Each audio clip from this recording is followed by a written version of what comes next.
Alright, let's put a quick ad out there for TikTok.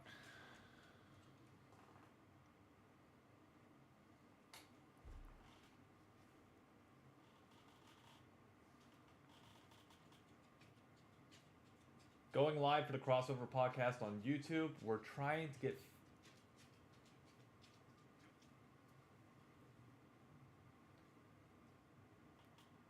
Going live now for the Crossover Podcast on YouTube. What am I trying to do for $50,000? Find out.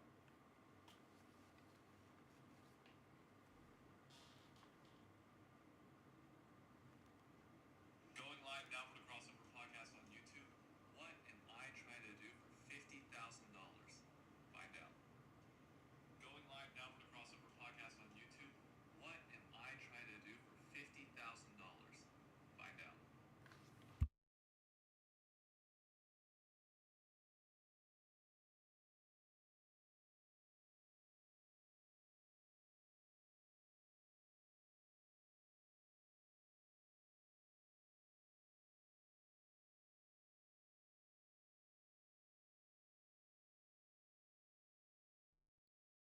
Alright, we're just waiting on Paul to get in here. We'll be good to go.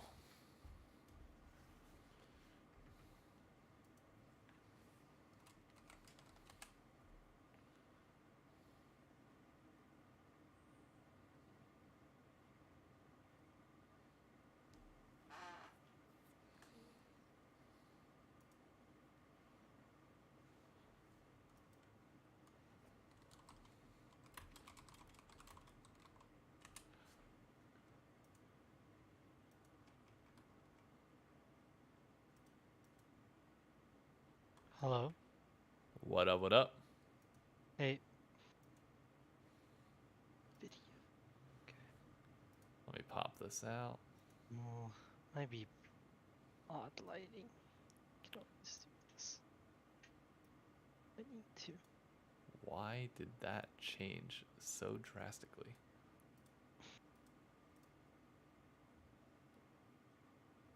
Text chat. Oh, no.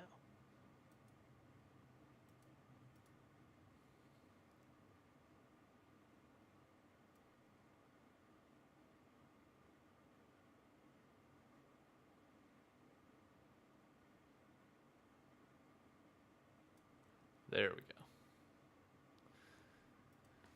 So we've been up to. I know it's been a busy last few days for you. Oh, honestly, not a ton today. Just kind of looking at stuff, doing what I usually do. But I kind of just took the day slow and reset my schedule. How comfortable are you with talking about your announcement on stream, or should we avoid it? Oh, not yet. Not yet. Okay. Just want to make sure. I don't even know when I can really talk. I wouldn't want to like talk about it too much, I guess, on stream. I don't know how I would keep it. I guess I can say like some of it, but it's like No, I want to make can't sure give that dates.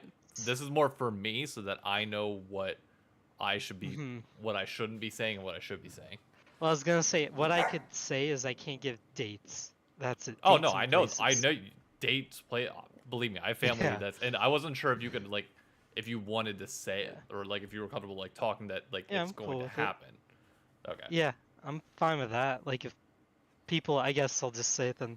People are wondering what is just I could be deploying at some point in the next year, so that might change the way worlds will work. Yeah. The reason why I wanted to bring that up was because a lot of stuff is going to be changing over the next year. And for this podcast episode specifically, I wanted to just kind of keep it more. I want to go over LEC playoffs to start, talk a tiny bit about LCS, but I want like the majority of it to just be conversation. Because there's a lot of stuff that I just want to talk to you about and pick your brain on, and I want you to ground me, and I wanted to ask you about that as well. Yeah, I mean, because, yeah, what happened today was pretty interesting. Wait, what Did happened? not expect that. KCorp KCorp getting 3-0'd. Okay, let's start there then. Oh, first and foremost, welcome everybody. Episode 39 crossover podcast. Hope y'all are doing well. If I have to mute my mic at random times, it's because Emily's in the ER right now. We think she has the flu. Not sure if it's COVID related. Not sure about anything else. So, who knows? But yeah, so I finally read up on it. KCorp got swept 3-0 in the LFL Winners Finals. Now, Yeah, it was how many? What 4 teams go to EU Masters? So they're guaranteed to go no matter what. Yeah, I believe they're still guaranteed to go. Like, so it's not a huge deal. But what I just thought was cool is them getting literally raffle stomped. Like, that I kind of heard it surprised was me. just a massive jungle diff, like the entire series.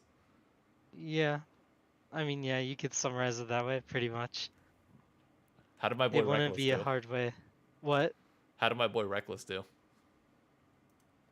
He seemed fine. I mean, it wasn't like he was playing bad or really good. It just felt like he was playing, like, about what you would expect, you know what I mean? Yeah. Just at the level you would anticipate. But it'll be really, really interesting if, like, how they can do going into it now. And then also, I'm just really curious how they how the push for LFL teams or these minor European teams or amateur teams, if you want to call them at that point. This point, my bad. Like how they can get a world spot next year. Obviously not this year, but next year. It's not possible though, is it? Like I'm sorry, but you're not. Like the only way that you do that is if you. I don't even know how you do that because like, you are by Riot's rules within the European region, which feeds into the LEC, which is a franchise league. If you're going that route, you're devaluing the franchise spots that Riot has already given out. So you can't. It's literally impossible for that to ever happen. Yeah. You could expand the LEC and arguably say that these teams are, right to step up to the plate there. But yeah, there's no world ever where they should be allowed in there, right? I think you could see it if they keep getting. The thing is, I think I could see it if they do if they get rid of the B teams, right? You have to get rid of the B teams. Yeah, that has to be gone. Yeah, that's step one. I don't know how they'll do that though. Like my thing is, what do you do? Do you allow B teams to stay it? Because obviously you need them. You need you need big orgs to have their academy teams, right? That they can put their players on and have them play somewhere.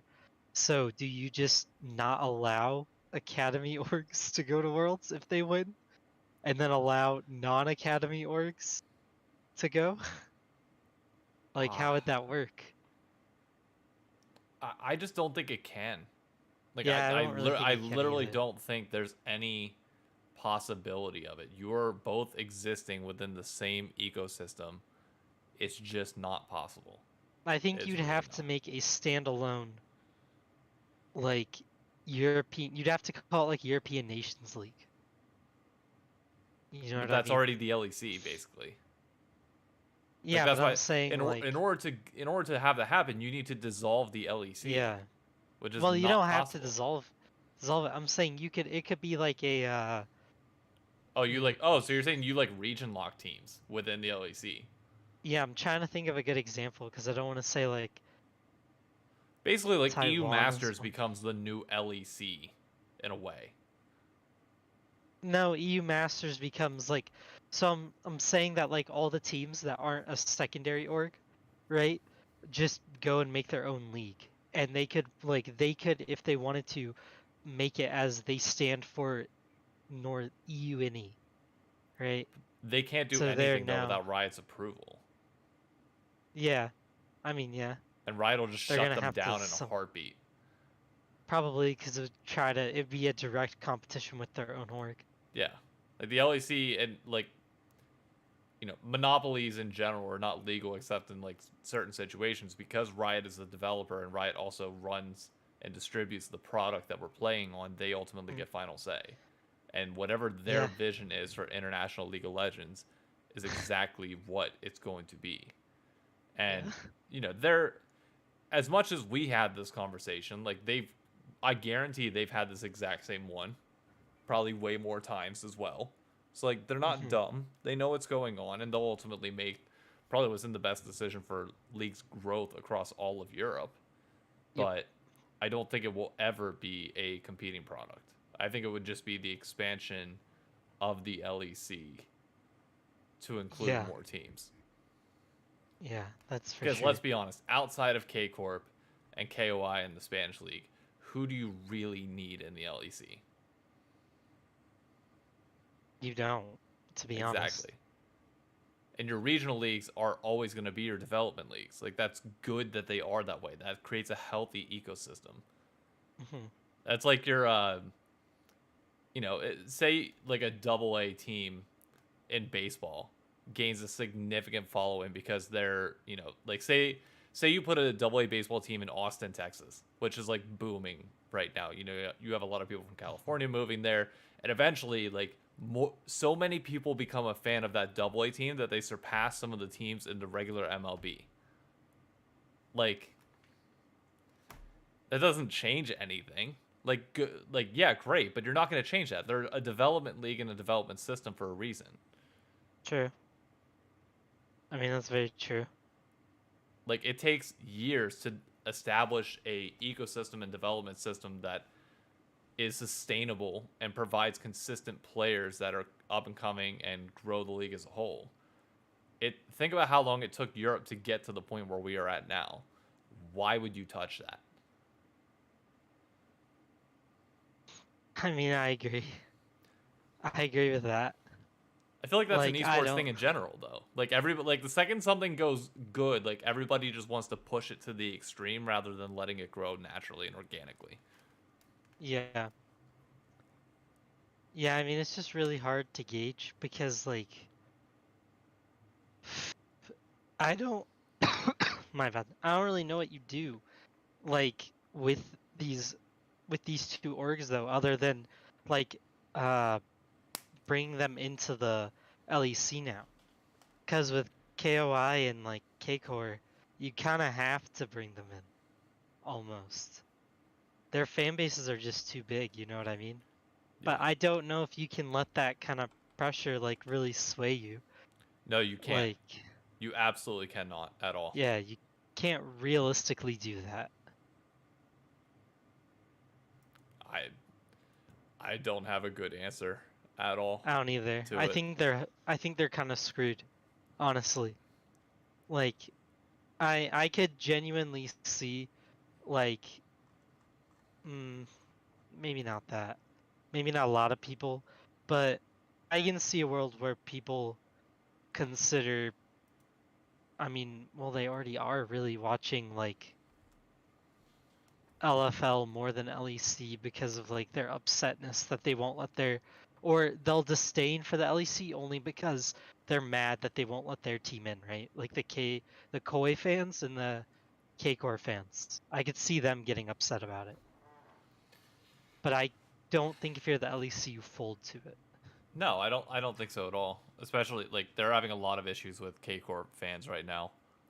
They And some are. of the at least some of the casters and people that I've seen around the scene have been raising issues with some of the fans being a little bit more toxic, but that's also because they're larger in volume. So that minority of toxic fans is, obviously larger in proportion or not. It's the same proportion in terms of like percentage of the overall Yeah. fan base, but because there's more of them, it's going to be louder. No, So it's makes like sense. I think you keep holding your ground. I think Riot's fine. Like the LEC is doing exactly what they need to do right now.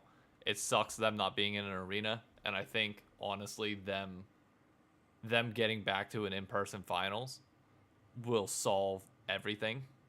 Quite frankly, like the only thing that people were really saying is that like, oh, you know, they're saying K Corp can fill a stadium. Okay, K Corp's playing at Louvre with about 1,000, 2,000 people. But what happens when Fnatic fills up a 20,000 seat stadium in Rotterdam? Like, then it puts it Yeah. into scale very, very quickly. It's like, oh, you're not on that caliber yet. Like, you're big. Yep. You're really big, but you're not that big. Yeah, and that's an important thing though that you kind of need because you don't really want them like running the league. You know what I mean? Yeah. You don't. Well, it wouldn't be You, terrible like for them to get to grow and help the scene, but you don't want them overrunning your main league yeah. because it's exactly what you said. But we've never.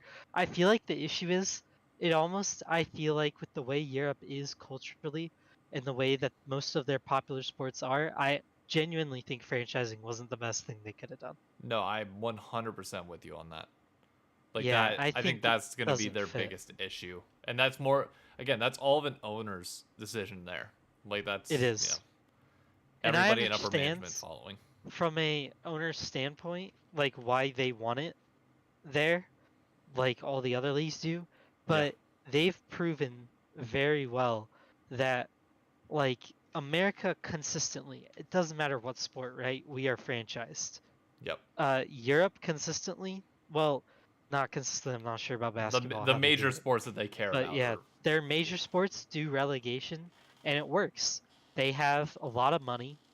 It doesn't matter what league you're in, your team still has a lot of money. Yeah, you lose quite a bit when you drop down. It takes you time to rebuild. But usually their fan bases do exactly what they're doing right now.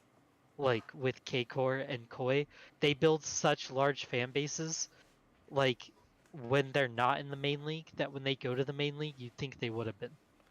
yeah. But Like, as you said, that growth comes naturally. Like they know how to yeah, utilize our local markets. They really push the ever living shit out of it more so than most other places elsewhere in the world are and their able to do it. people really care. Yeah, because their European culture in general is deep rooted in longer history. If you think about it, Hmm. America's only existed for what, like 300 years Yeah, or 400 years, give or no, 300 and change. Uh, like we have nowhere near the deep rooted passion that they do. hmm, There's a lot of pride that comes with coming or belonging to any country in Europe. Something that yep. we as Americans like we can say like, oh yeah, America. It's not the same. It's really not. But I digress. I mean, it's important though because it's like they that's like a big that's going to be a massive talking point for like probably the next 2 or 3 years is At how least, do yeah, what do they do with these two teams? Because it's just Koi and KCorp really. yeah. There's nobody else I that's mean, even close in terms of like overall fan base. yeah, and that's freaking people out. But that's really all I got for the underleague. I I'm with mean, you. For the main league yeah. though, how you feeling?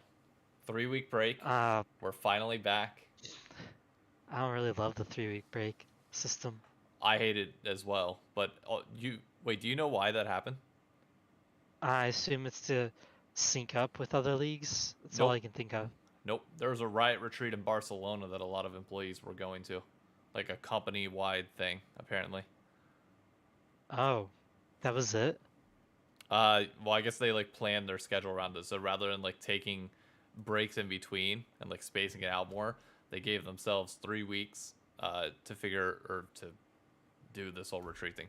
Yeah, Alex, you should know if you listen to Hotline League, Travis has talked about it a few times. Like it was planned for last year, and there was a big streamer event that was going to be going on with Valorant.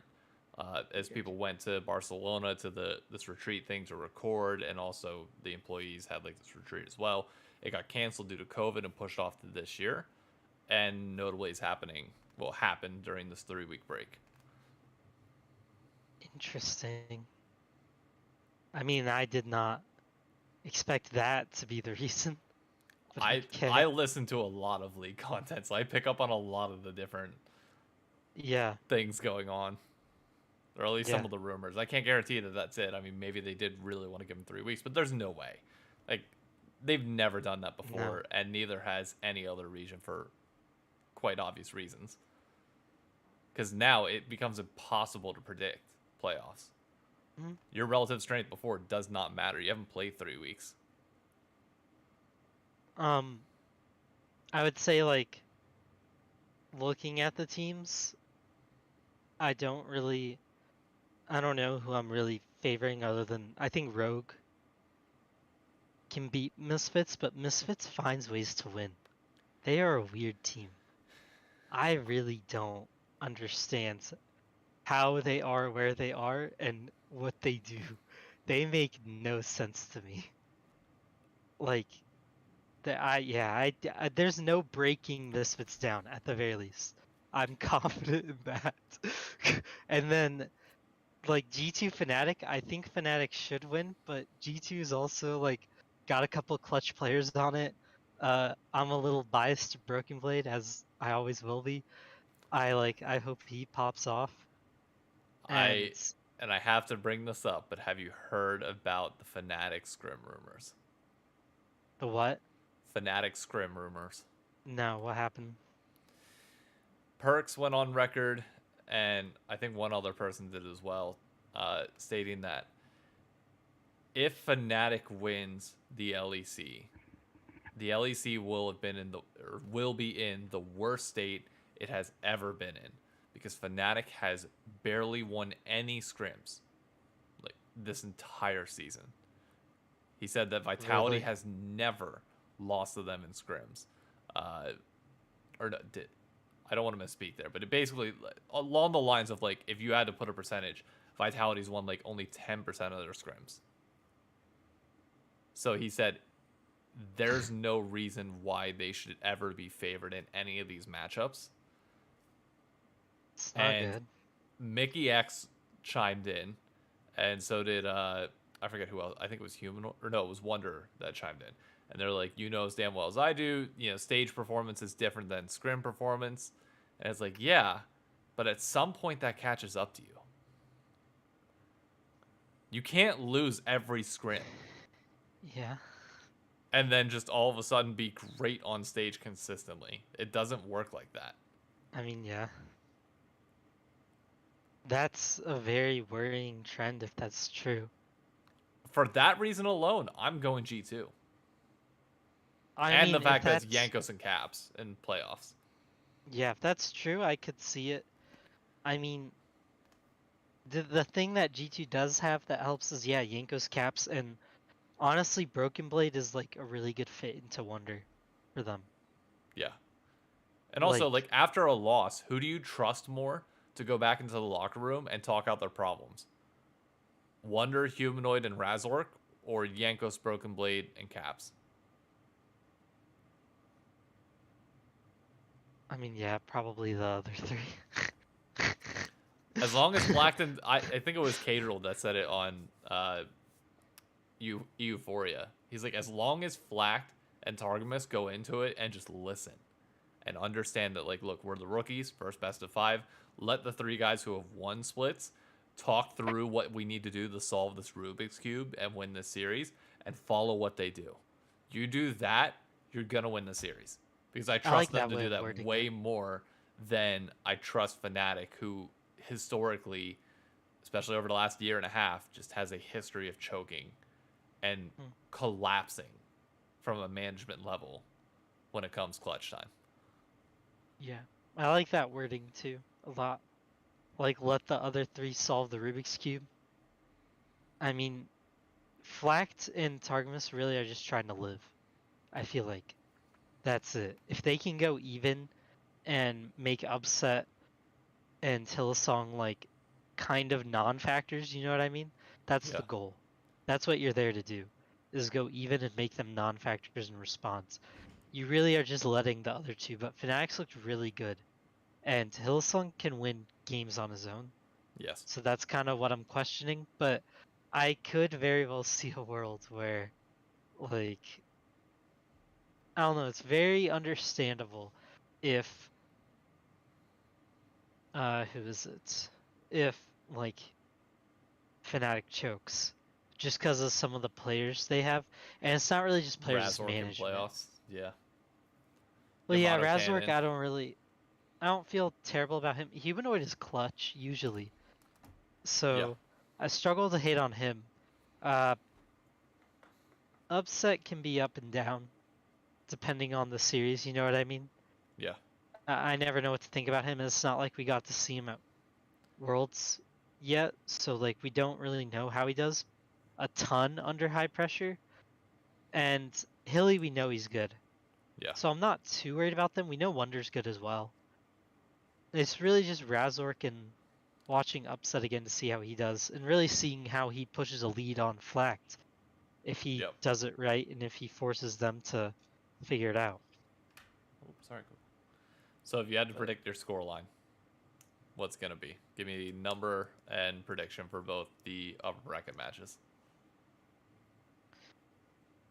oh, um, I think Rogue 3-1, and I think uh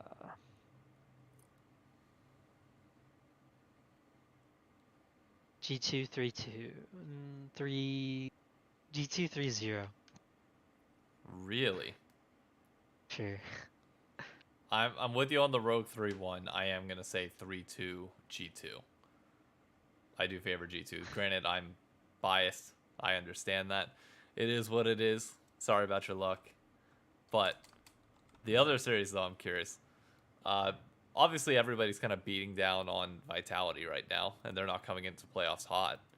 But at the same time, if I recall correctly, Perks, who was playing like shit last year, and I'm not gonna act like he's some savior or he's like some great best of five player, but he does always find a way, at a minimum, to bring his team up to a certain level.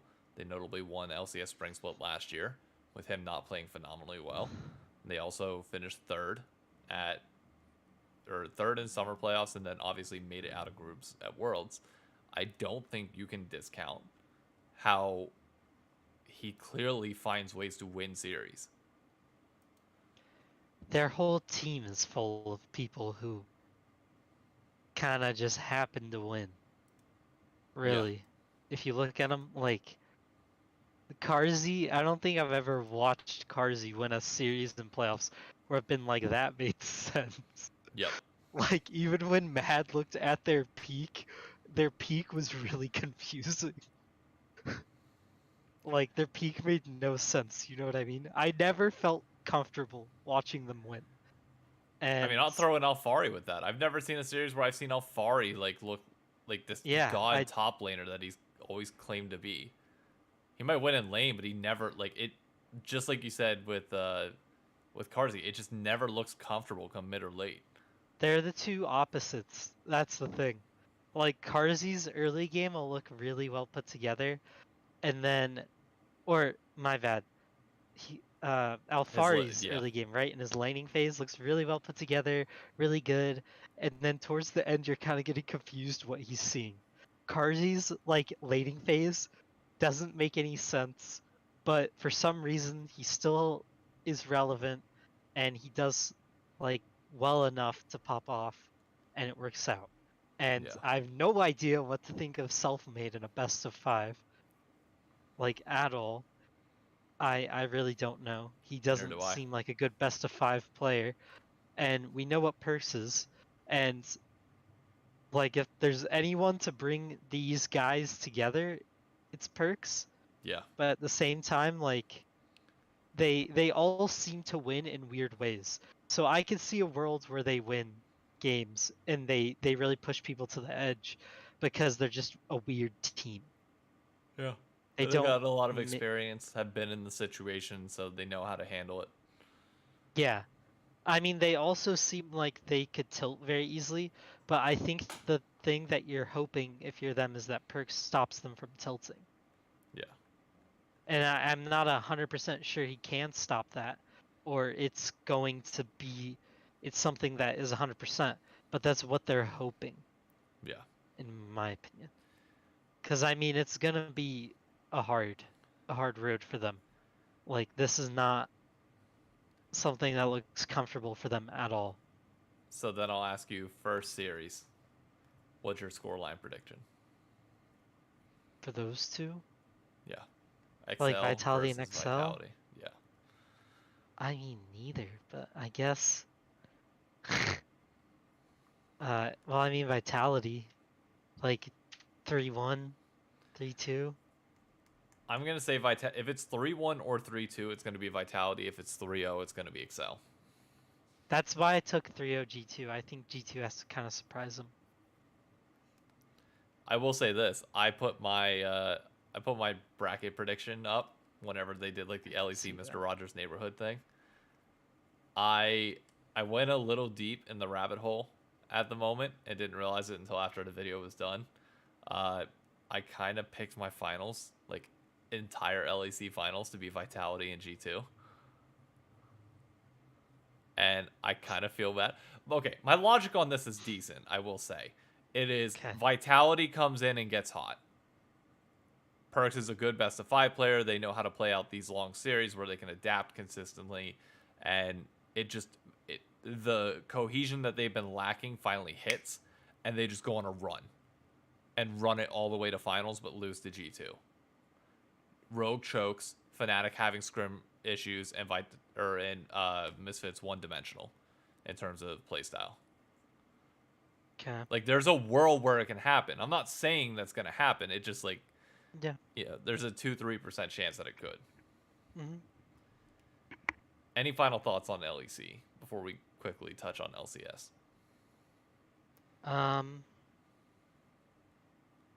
No, I mean this playoffs is like really weird. Well, honestly, the way their season has gone, uh, I don't know really what to think with them. You know what I mean? Like Yeah. they're kind of just weird, but their bracket makes no sense to me. I'll say that. Yeah, I'm not a fan of how they set it up there, but This is like the longest bracket of all time. yeah. Why? Oh, I remember looking at it at the beginning of Emily's the year. FaceTiming me real quick, so you go ahead and keep going on your tangent. I just Oh wanted my to- god. I just was gonna say I remember looking at it at the beginning of the year and thinking it was the most oddly built long thing with so many second chances. At what point do you just lose? But yeah, I mean it's just weird. Like what even is this? So one of them goes and then one of them.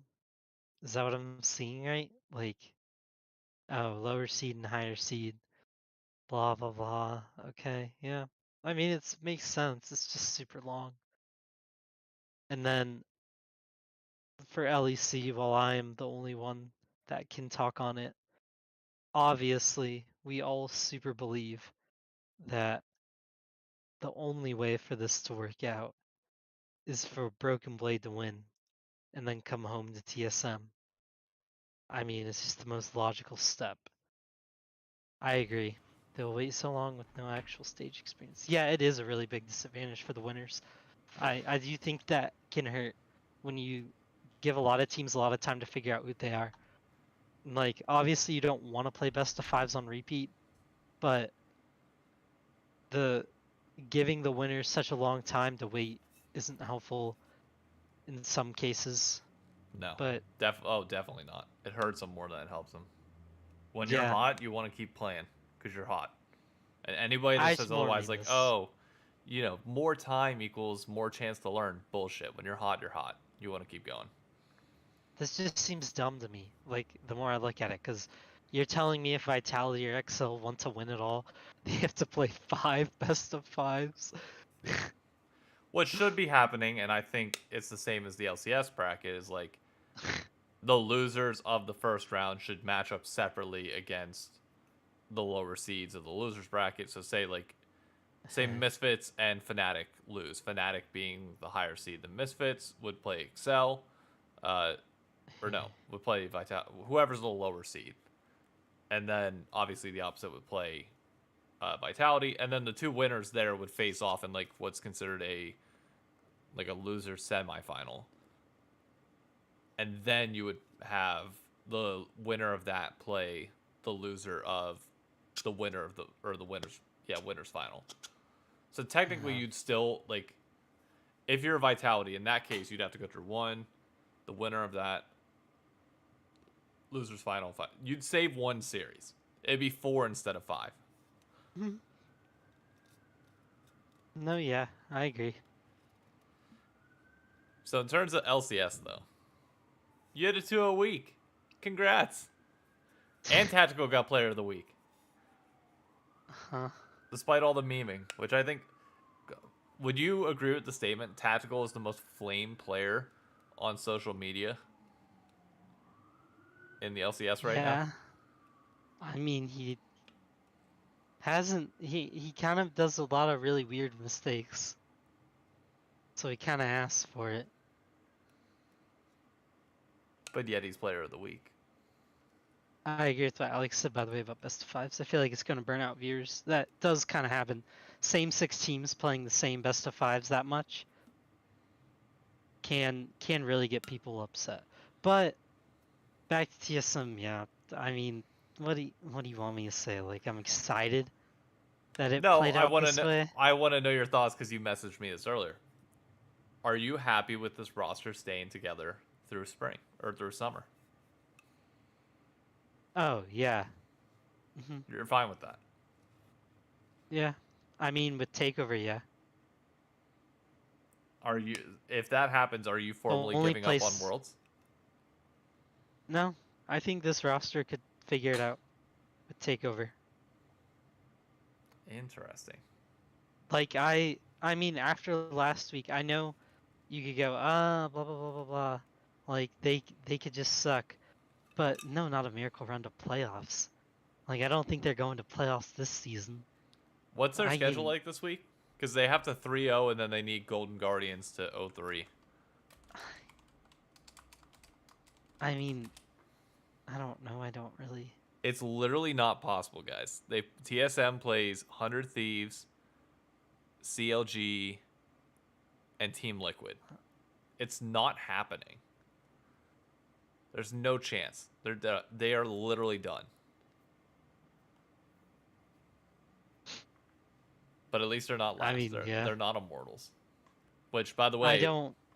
Immortals What? GM just quit. Who's their GM? Jay Pure. I'm not sure what Oh. his. Well, either way, I'm not saying I think they make playoffs this spring, right?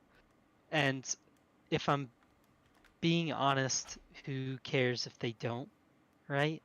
Like, obviously, what you'd love is they make playoffs, go on some crazy run, right? And everything in Fantasyland works out, and we're all happy, and they win everything. But with that not happening, I think now is a time where you start planning a boot camp, right? A mid-season boot camp. You get in that mindset. If you want to make changes, you have plenty of time to make changes. I personally don't see where you make changes because I wouldn't in mid lane because I'd like to see a full split of Takeover.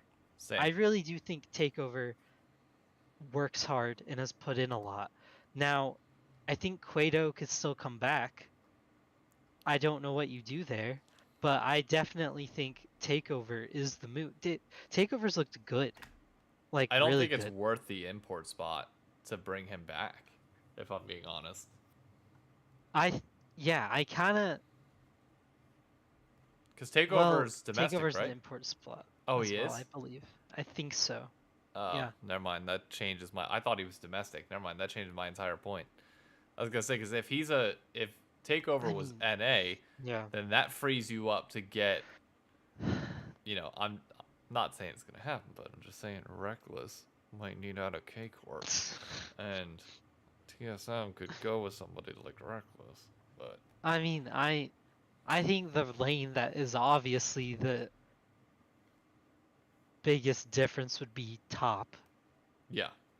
You could do something there, but I don't know who you get at this current point in time, other than like Max Copium Nuguri, like, right, which isn't gonna happen. Wait, You know is what I mean? Nuguri Chinese or Korean?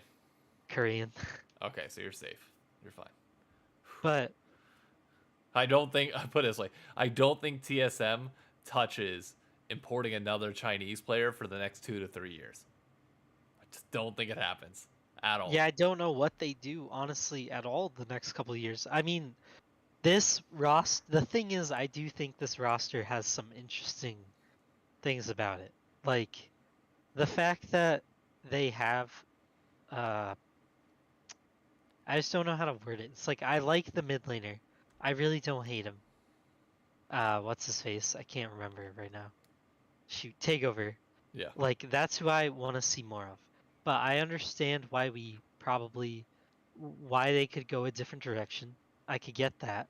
That could be a possibility. But I can see a world where you just don't need to. You know what I mean? Yeah. You don't have to go another direction. And I think that's okay. I think they should consider that. I mean, I wouldn't be shocked if they don't consider it and they like say no, we just don't see a point in this. But I think it's not the worst thing you could do I'm at just this saying, point. if TSM offers like $1 million for Vithio, I think he takes it. Because he's on a rookie LEC contract, which is going to be like peanuts compared Yeah, to what everybody else has. So I don't think they do that, but yeah. I'm, I don't Yeah, think it's so an either, idea. but I'm just saying, like, your one asset is your money. Like, that's the Yeah, one thing you have going for you. And you can entice some players over with said money. I do guess in Dream World, yeah, that would be a thing we could do. Could be. Possible. Well, I saw in the thread whenever Deficio was talking about Misfits, everybody's like, so 100 Thieves might need a new mid laner. Vithio sounds like a perfect fit in the offseason. I was like, God damn, you guys are jumping the gun real quick on this. And Whoa. it was LEC fans being like, yeah, we're going to lose them to NA. We already know it. It's going to happen. I was like, shit. If you guys just want to give them to us already, geez, I'll take it. But, you know. I don't get why that would happen, but I guess. What do you mean you don't get why that would happen? If you're making $75,000 a year and somebody offers No, I get to why say he that, would leave, but I oh don't yeah, really think that's like, I don't think that's gonna save 100 Thieves. But maybe, I I don't think it guess. saves them either. Oh, well, I 100 don't know. Thieves needs somebody that can shot call. Vithio is not the problem, or not the solution. But that's beside the point. Yeah, I was gonna say, right now it seems like you've hit a peak, coaching wise, in my opinion.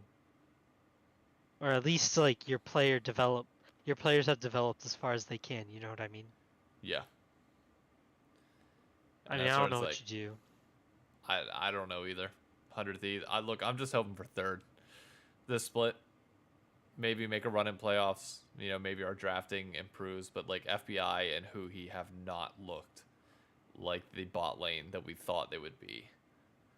And obviously Abadage, you know, this is all of a 2 a week where they're obviously playing better. Closer looks great. Closers look phenomenal. Someday has looked like MVP form. But it's once again back to like 2019 version or 2019 and 2020 versions of 100 Thieves where it's like, well, great. You know, Someday's playing great and getting leads and carrying in these fights, but nobody's able to follow up in the same capacity with him. It's the Mhm. same problem that we talked about last year to a certain extent. It's like, whether Someday's playing great or Someday's playing bad, it never feels like they're on the same page. Ever. Yeah. And Nick, I ain't got nothing to say about Cloud9. You guys went 1-1. I have full faith in 100 or in TL and C9 to be in the finals. There's really not much to say on both of those teams yet. It's not even worth going into until playoffs. What? 100 or TL and Cloud9. Like Summit's obviously going to get MVP, barring like some insane final week from like Berserker or somebody else. Yeah. Uh, I mean, they who, look really good. whoever So, gets first out of the two of them is completely irrelevant because they're yeah, going to I be don't know what 1-2 else. no matter what. It's like we're just biding our time until we finally get to that winners finals and get to see that playoff series. Yeah, I'd say like, I guess the ones you could talk about is like disappointments. You'd write on this split at least would be like what, EG, um, For now, obviously yeah, but TSM. like I still think like our our view on EG from the beginning was that they should be a development roster, that by the end of summer they should be great. Lock-in obviously changed some perspectives, but I feel like at the same time we can't take Lock-in all that seriously because they were playing against academy rosters other than 100 Thieves who flopped, and is fairly indicative of, pretty much what we've seen so far from them. So it's like, yeah, EG in all reality is right where they should be. They're 5th behind Cloud9, who's performing at the high end of expectations that we had for them. TL, who is right where we thought they would be. 100 Thieves, who's pretty much right where we thought they'd be, barring the circumstances of how it got there. The only kind of Mia question mark ping of how the hell did this happen is FlyQuest. And even then, FlyQuest and TSM, they just switch spots. Yeah, and even then, FlyQuest is sliding. So it's like we have a clear top 5, and it's EG, 100 Thieves. It's all the 5 that we originally said. It's panning out exactly as we thought, to a certain extent. Yeah. And it's just gonna be interesting what happens next split, because it seems like obviously TSM is baby stepping their way up, right? They're in a different. They're looking to next split. I think EG, even though they're gonna play playoffs hard, they're looking to next split. Yeah, definitely. I'd say right now, Cloud9 and TL are the 2 that you would confidently say you could, if you had to gamble one, you'd pick one of those 2. That would be where your money would go, you know what I mean? Yeah. And let me just correct, because Alex does have a point. FlyQuest did take a really big game off of Team Liquid, which corrected the slump. But prior to that game, they were slumping very hard. So I don't know, that one-off win, while great against Team Liquid, I don't think that's indicative of where their current skill level is overall. But that's just me. Anyway, sorry, I just want to correct that for the record. Yeah, I mean, that's just. I mean, I think it's what you're looking at, if you're looking at them, what you want to see out of them is you want to see growth in those 2 spots. You want to see, well, if you want to look at EG and TSM, is you want to see growth in your players that you said were developmental getting better next split. Now, you could see TSM dump some. You even could see EG make a change, who knows? They've made changes at weird times before with Sven and contracts. So, you never know. But I would say ultimately for playoffs, you're just focused on Cloud9 and TL, and if 100 Thieves can pull off an upset, which 100 Thieves doesn't typically do. So, they usually just look good or they don't. To be fair, our last bout with them in playoffs, they obviously looked phenomenal. So, we can say what we want. Yeah, they collapsed in lock-in, but when it mattered in playoffs, they performed well. And also, again, they are going to be playing in front of a crowd. Like that. And if there's one player in this entirety of playoffs that I feel like is going to, 2 people that I think are going to perform insanely well in front of a crowd, it's Whippo and Closer. They're the 2 guys that the second they hear the crowd chanting in their ear as they're being a little bit edgy and taunting a little bit, they're just going to go balls to the wall. But yeah. I mean, I could see that for sure. Do you think that they're going to go crazy though? Yeah, I do. I really do. I think both playoffs? of those. Now whether everybody else steps up on their teams for 100 Thieves, I'm a little bit more worried about that bot lane. I don't know, but I do think Closer and Blippo are going to be competing for playoffs MVPs at this point. Okay. Barring obviously players on Cloud9, but that's a given. Yeah. No, I could take that. If that's the angle you're coming from, I could take that. I think that's fair, you know what I mean? Yeah. You got any final thoughts on LCS before I swap us over to a different topic? On LCS, no. So, if you got any other league topics that you want to bring up real quick, let me know because I'm about to shift it somewhat entirely. Okay, do what you want. So, I'll start this topic off by asking you this. Are you going to be able to play in the next season of low budget LCS? Or no? I'm assuming no. I'm not 100% yet. Yeah, Okay. I am not. Like, I'm gonna have to see what happens. Yeah. How is being a gamer in the military and dealing with deployment? Because yeah. Because the reason why I ask this is because obviously you're no longer gonna. We don't know yet, but we don't. Worlds is up in the air for you. Yeah. What is it like to try and keep up with games, esports, and gaming when you're in the military? Like, are you able to keep up with it at all when you're deployed? Or is it just like a no holds bars, whatever you can do at a moment's notice, it is what it is? I'm not sure yet what I'll be doing, so I can't so I won't know that. You know what I mean? Wait, have you Like been that deployed before, or part. is this your first deployment? This will be my first deployment. Oh, So, shit. but I more mean like I don't know what I'll be doing on the deployment. You know what I mean? Yeah. But it's more like I mean, you can kind of keep up with things, but depending on if you have internet at the place you're at, if you even want to play video games with your free time, you know what I mean? Because you still got to talk to everybody back home and kind of take care of stuff. Uh, you got to work out a lot more. Like, working out becomes a lot bigger part of what you do. Hanging out with people because you're far away, so you're kind of spending a lot of time with dudes in your unit. Yeah. But you can spam video games quite a bit. I mean, I know a lot of guys who do that. They'll just play video games the whole time. They won't talk to other people and do other stuff. But I don't feel like you're going to be in a position to do that, though. no, I don't do that a lot. I mean, I'll be able to watch the games. I'll be able to keep up, and I'll be able to do like the podcasts, but I won't really be able to play League a ton. Yeah. Like, it'll probably be like when I was at AIT and all that. I can play low budget LCS this season. Probably not that season. I don't even know if I'll be able to play low budget LCS though this season, because I'm gonna be getting a lot busier here soon. Yeah.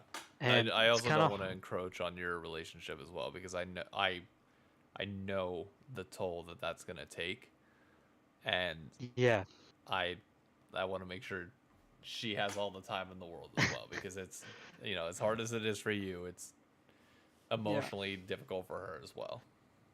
yeah. That's more of what why I can't play as many games is because I have to talk. Obviously, you have to talk to your girlfriend a lot. You have to spend a lot of time on the phone, and you got to make them happy. And you can't you can play video games while you're talking to them, but with video calls and all that, it's kind of rude to just be sitting there, like offhandedly. Like, you wouldn't play a game like League while talking to your girlfriends Yeah, while I you're get that's fair far away. Yeah, because because I you was want to trying to focus think on League so hard. because like Emily and I were obviously in a long distance relationship for the first year and a half Yeah, of us being together. I didn't play League at the time though. I played Call of Duty and I played uh, Minecraft. I think were like the only two games that I played, and like I'd prop her up on FaceTime on a phone and just chat while doing so yep, because you can play COD and Minecraft and not have to like really use your brain all that yep. much. Uh, it wasn't until she finally came in person and we were together like as a couple in person that I started picking up MOBAs and was like, "Hey babe, I'll see you in 3 hours." Like mentally, I'm not here. Have fun. Yeah, yeah. That's the thing. And the also what's gonna make it hard is I've been waiting for the League MMO for a while, and that comes out while I'm gone. So, Not necessarily, no. well, it comes out in 2023. No, I've seen reports saying that it might be longer. Oh, they're pushing it back. Hang on, let me MMO. I mean, either way, uh, I'm banking my gaming time for that, to be honest. It's looking like more than likely mid 2024. 2024. Okay. So, I They understand you pushed it banking your time for back a that. year. No, I mean it's just giving it full time to develop.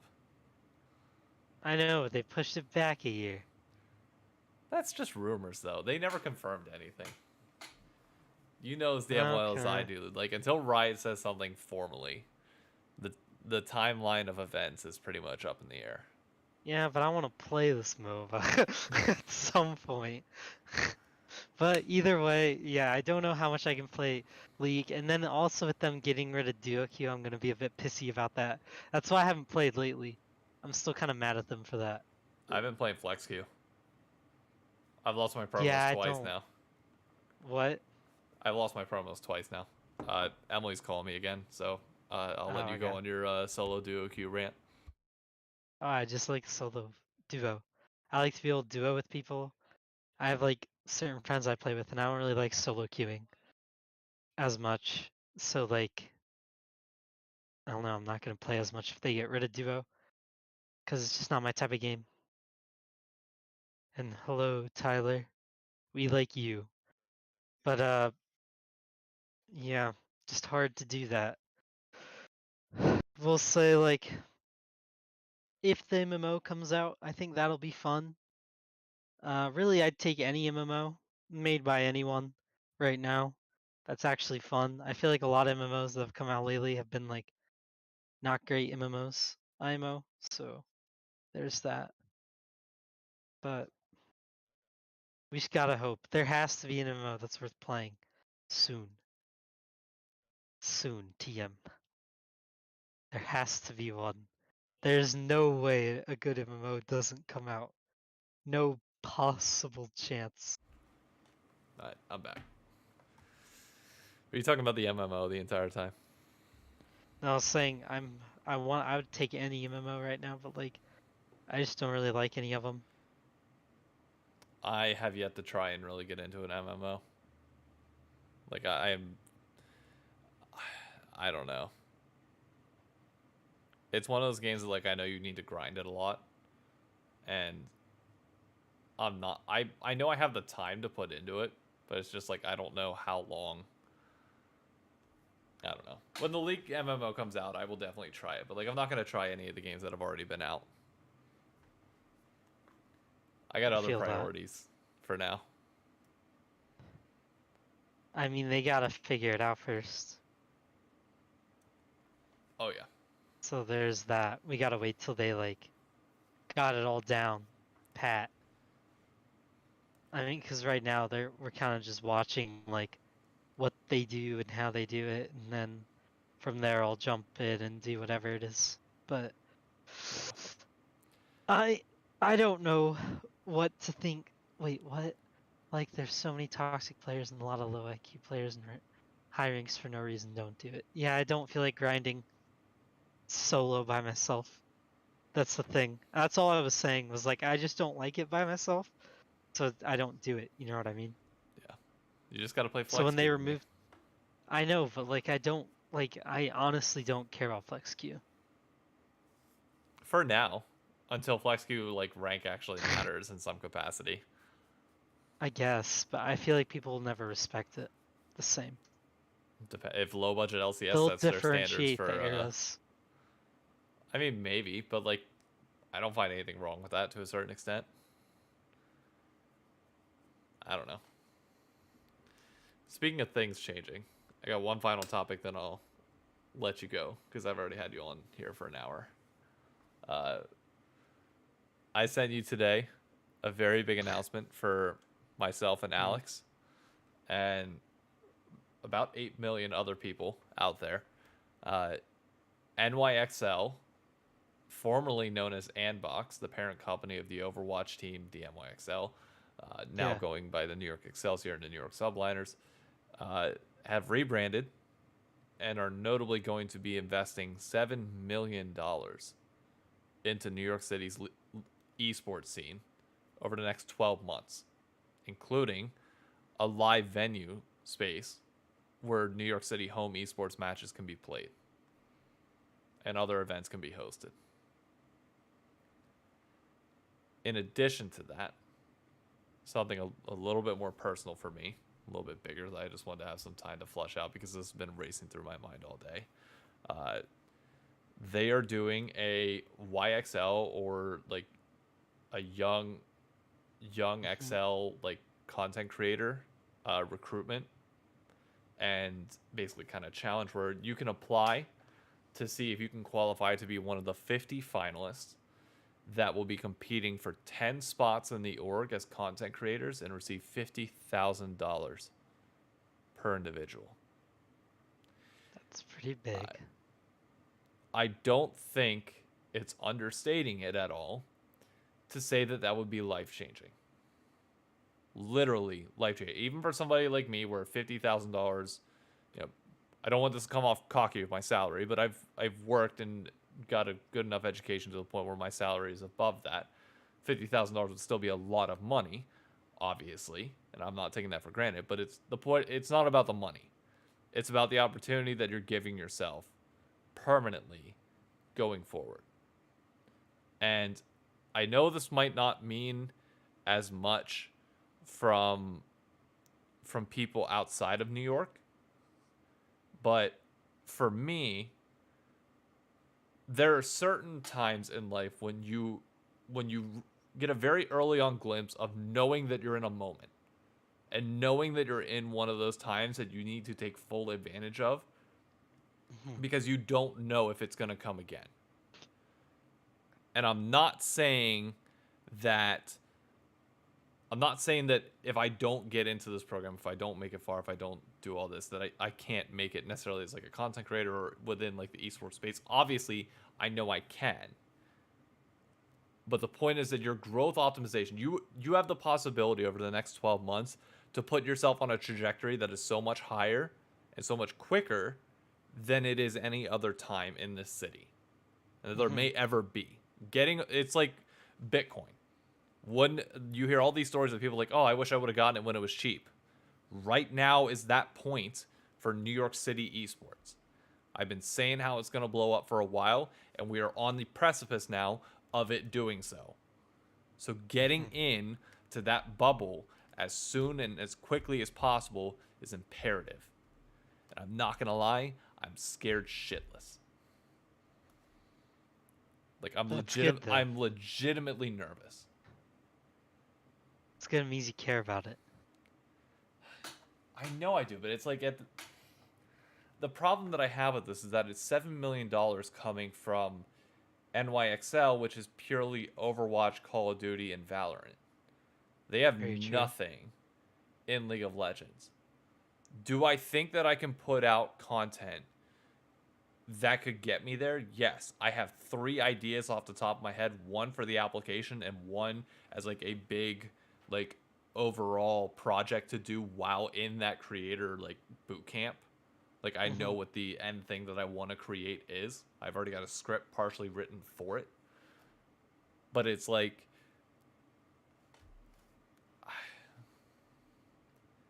it just feels I don't want to miss this opportunity.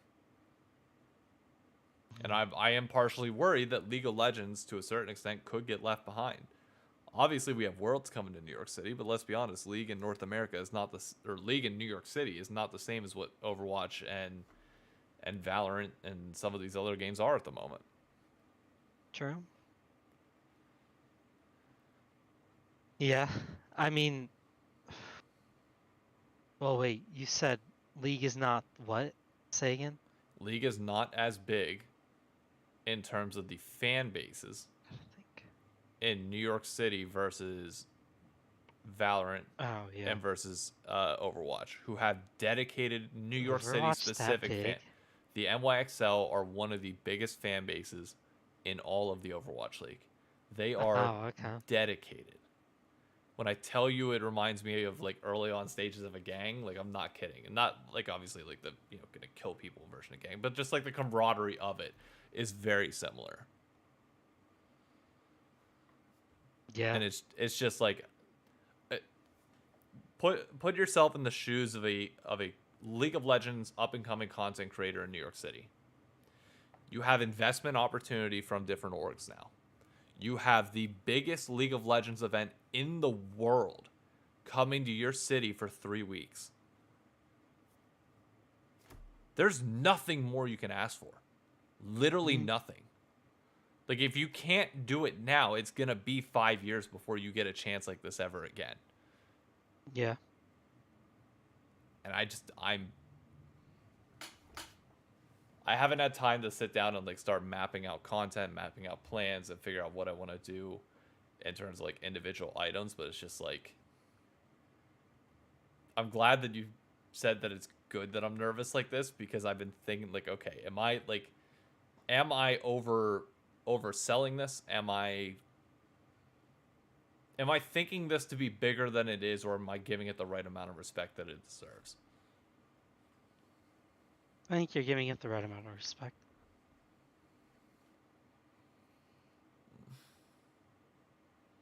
I think that's what it seems like. It seems like you're giving it the right amount of respect. And no, Alex, I mean, it's just gonna be a lot. It is. I was just telling Alex, you can be from outside of New York. They will bring you in for the boot camp. So that's what I'm saying. You're not like, that's the other problem with this, is like, you're not even just competing against New York City people. You're competing against people who also want to come to New York City on a whim and a dream, in the same way of like Broadway and everything else. So like, you're competing against a lot of people. And I feel like to a certain extent it is definitely advantageous to be native to New York when it comes to this stuff. But you just got to have a message, and you need to be committed to it and sell it.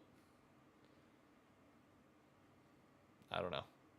At least that's my mind, but what the fuck do I know? I work in accounting, and I chose one of the safest jobs in the world because I'm not a risk taker. At least prior to this, I didn't take risks. So.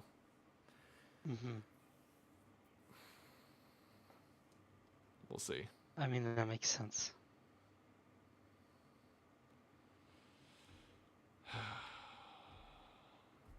So do you think you're gonna try for it really hard? I mean, I am. But it's, I don't know. That. Just nervous. I like that though.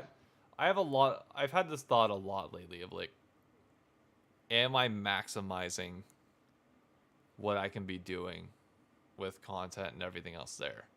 Like, I want to make sure that everything I'm doing is unique. I don't want to be putting out like random one-off bullshit like videos, like people play into like the really simple League memes. I want to feel like I'm adding value in some capacity to the League scene, whether that's educating people on finance or just like, you know, trying to provide any sort of context and information that, you know, somebody might not also be providing. But then I see like I'm curious, are you a Gary Vee fan or no? A little bit, yeah. I saw a video of him telling people like, if you want it, you just got to grind for it. But when it comes to TikTok, that's 4 videos a day every day. And I'm sitting there like, it makes you start questioning whether you're doing enough. And in reality, I know I am. But I don't know. It's stupid for me to think this way, though. It really is, because like, when I look at the last 7-8 months of where we've come from, even just from the time of doing this podcast, I had half the following on TikTok. I pretty much had no connections within the esports industry outside of a few friends that I've had from certain orgs that I've been, you know, closely following for an extended period of time. But now I've got more than a few people from Riot following me and connections with that. I do weekly work with Travis Gafford, so I'm involved with him and within those circles. We've got her on the LCS broadcast twice. Like, oh, I feel like if you take a step back and look at that objectively, it's gonna sound fine. Like you're having a great year, but it still feels like it's not enough. And I don't know if that's the league vacuum, or if that's me. Like I don't know. Yeah. I mean, I understand that. It to clarify, Alex, because I think that's a great point. He said, "This is your chance to level up. Just do it. What's the worst that can happen? They just say no." It's not them saying no that puts the fear of God into me. It's what does leveling up mean? Like, what do I do differently? How do I challenge myself to evolve my content beyond what it is now without sacrificing, I can't give up my life. I'm married. I have things that I like. I'm not going to be one of those people that's like, oh, I'm going to quit my 9 to 5 job and go that route. That's not me. That's not who I am, nor is that beneficial in any way, shape, or form. It's like, how do I level that up? On TikTok, I don't know. Like, if the approach is to be the Pat, God, why do I always fuck up his last name? McAfee? Pat McAfee. Yeah. Yeah, Pat McAfee. It's like, it's easy when you're going the route that he went because, like, he's a pro player turned commentator and, like, turned into, like, one of the analysts and, you put out the viral clips of, like, people talking for extended period of times, etc., stuff like that. It's like, it's one thing to go from being a pro player to that. It's another thing to be a silver flex player and trying to go that same route. I can barely hit my Ashars. And you're expecting to land some sort of credibility within the league esports space. And by all means, like, I can sit here and talk about finance and tell you how much money that they made from tickets in the LCS studio, which was $44,000, by the way. And explain to people how this all makes money, how all this happens. But that's not always necessarily thrilling content. And you can't level that up to a certain extent. You have a team brand behind you and or more resources, yeah, but you got to level up to get to that point first. I don't know. Sorry to bore you with the content creator conversation and topic. It's been literally. I just had something come up, so I had to like look over for a second, read it. Oh, if we need to dip, we need to dip. Let me know. No, it's fine. It went off. It went away. But yeah, it's gonna be very important that that I do understand your worry because like you have to support a family. So for you to do it, it's gonna have to be all in. Like kind of thing where you can afford it is the big thing. Not just like all in, like you have to be all in. It's more like they have to be all in too to give you a decent like safety net of salary. Oh, I wasn't even thinking, like, put it this way. There is zero chance of me quitting my job at all for any of this shit. Like if I'm going to go like the quote unquote content creator route and like get involved with like New York City's esports scene, that is a part-time thing on the side of my full-time job. Yeah. Like that's how it's always going to be. And agree with Tyler, everything is more competitive nowadays than back when. Agreed. The difference is that I'm starting 10 yards ahead of everybody else. I'm in New York City. I've already make content around the city. There is literally, I can promise you because I've looked for it, there is no other League of Legends content creator that utilizes New York City in any capacity. None.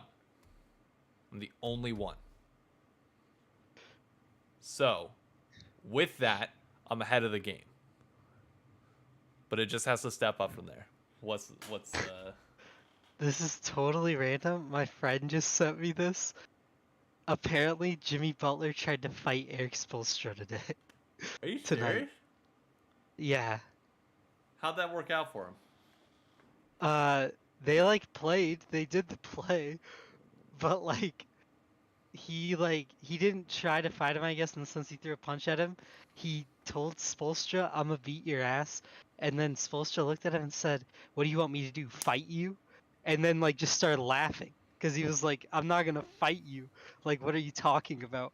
And then Bam Adebayo is like pulling him back, and Udonis Haslem is yelling at him because he's like, "What are you doing?"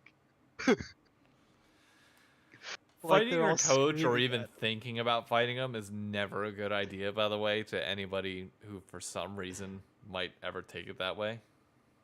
Yeah, telling your coach you're gonna beat his ass is probably not the move. No, I'm not an expert. never has been, never will be. No. That's like he's the guy who says he would have beat up the drill sergeant. Drill sergeant's That's just like, that's him. fuck out of here. Yeah. Everyone he like looks around at everyone like, why aren't you helping me? And everyone's like, bro, we're trying to have a job. It's like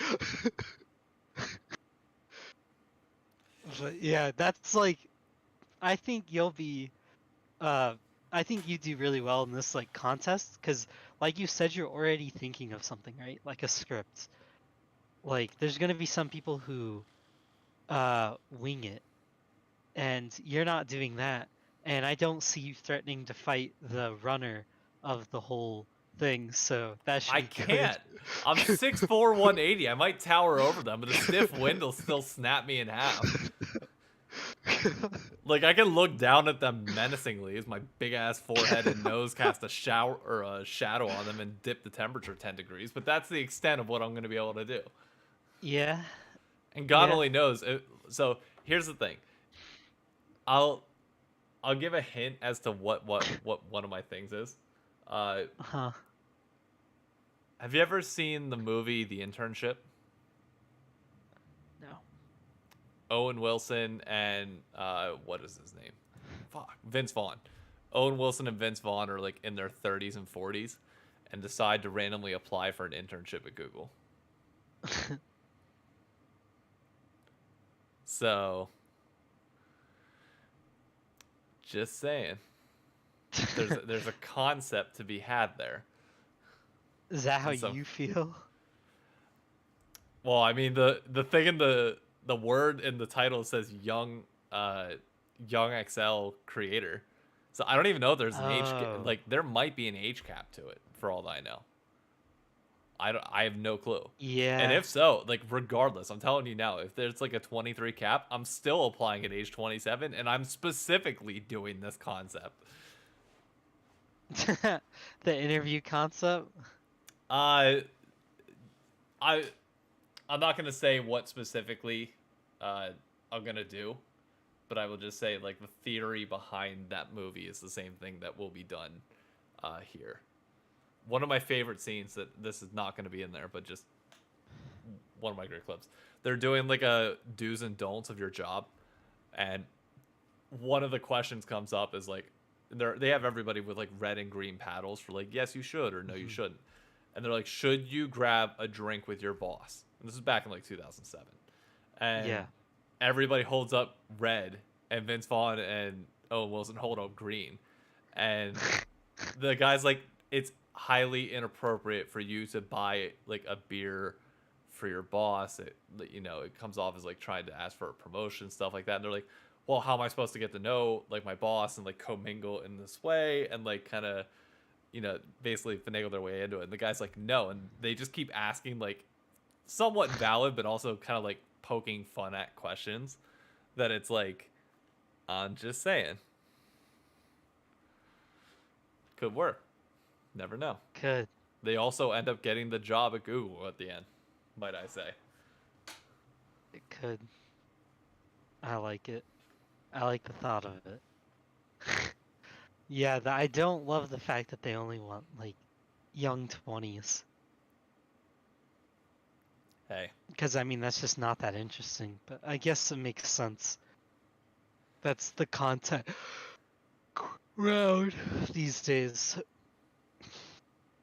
I mean, But like how old's I don't know, let me see. a trunk tracking app. Yep.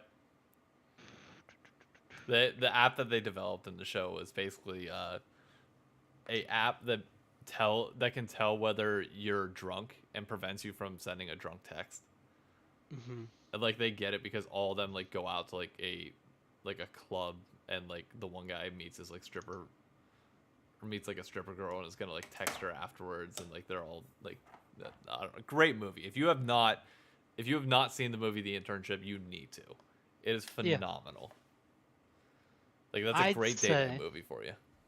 from looking at all this, I don't understand why they wouldn't take you because of age. Because I looked up like the offline TV group, right? And I know they've been around for a minute, but like Ludwig's 26, Sky's Toast 30, Lily Peach is 30, Fucking Ludwig is uh, 26. I'm 27. Valkyrie is 30. Yeah, you're 27. So I'm saying like you could be up and coming. You know what I mean? Yeah. At 27. I think it'd be dumb to say they need young 20s. I mean, obviously it's their business. I don't. I can't stop them. If I mean, that's what they want, that's what they want.